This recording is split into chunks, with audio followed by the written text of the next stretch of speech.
Magandang umaga mga kabay. So meron pa akong approved repair dito mga kabay. Job number nito mga kabay 39387 letter G. Ang model nito mga kabay DWE 8200PL. So ang sira lang nito mga kabay ay dalawa lang po. Isang 608 na bearing, ayan, tsaka isang plug. So tara mga kabay, samahan nyo ako, kakabit po natin. So ayan mga kabay, nakalas ko na po yung kanyang tornilyo. So tatanggalin na po natin. Siyempre unahin muna natin tanggal yung kanyang carbon brush. Ayan. Para hindi po siya maipit or maputol.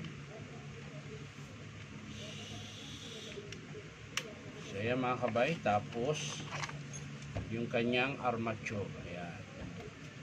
Dahil ang kakalasin po natin ay yung kanyang 608 na bearing. So ganun pa rin mga kabay, ipitin nyo lang ng vice grip. Tamang-tamang ipit lang po, wag mas sobra para hindi po mapitpit yung kanyang bakal. Ayan. Dahil manipis lang po yan na bakal na pinagdikit-dikit. Ayan. Saka nyo po tanggalin gamit ang number 10 na T-wrench.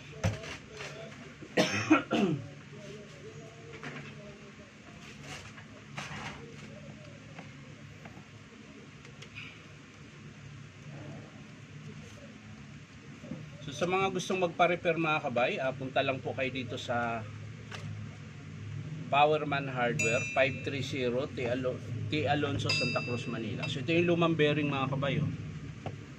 So kakabit na po natin yung bago. Ayan, tapos babalik natin yung kanyang pinion. Tapos yung nut. Ayan. Tapos syempre higpitan natin ulit. Ayan. So okay na siya mga kabay. Babalik na po natin ito.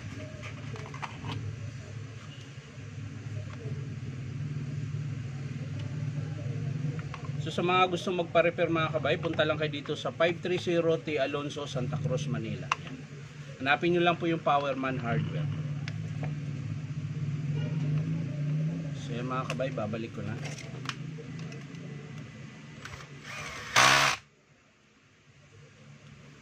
Babalik na natin kung saan siya dapat.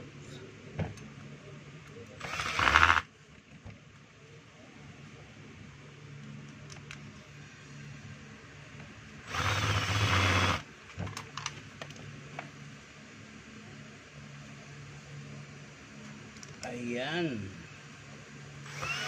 So yan na mga kabay, tapos na po natin inaikabit yung kanyang armature. So ibabalik na po natin yung kanyang carbon.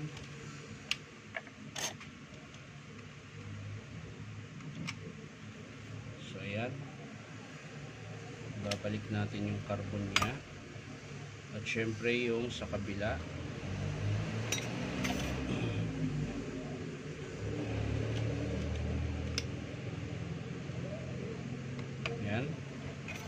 Tapos balik natin yung paddle switch nya.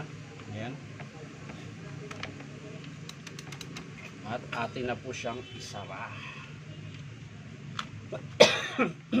Excuse me po. Bali panghuli natin ikabit yung plug ng kabay. Ayan. So yung plug na lang po ang ating ikakabit na sunod. So yan, yung plug naman mga kabay, alam naman natin madali lang po magkabit. Dahil dalawang wire lang po yan. Kahit sino po pwede magkabit ito.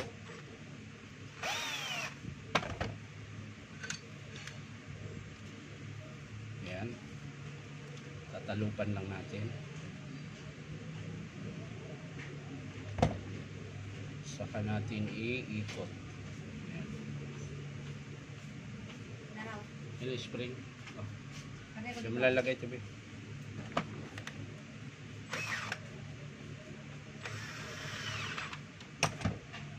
So sa kabila rin mga kabay, ganun din. Lulugan lang natin. Ayan. Tapos na mga kabay. Puputulin na lang natin yung sobra. Ayan.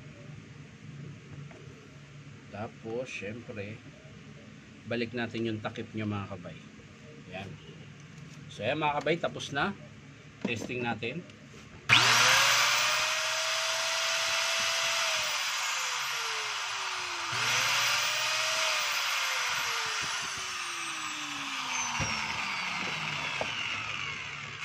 So yan lang po yung pinalitan natin mga kabay, plug tsaka 608 na bearing. So maraming salamat mga kabay sa panonood at pa-like and share na rin po. At syempre po baka naman pwedeng bisitahin nyo po ang aking YouTube account na Inuntabay. So maraming salamat mga kabay. Bye bye.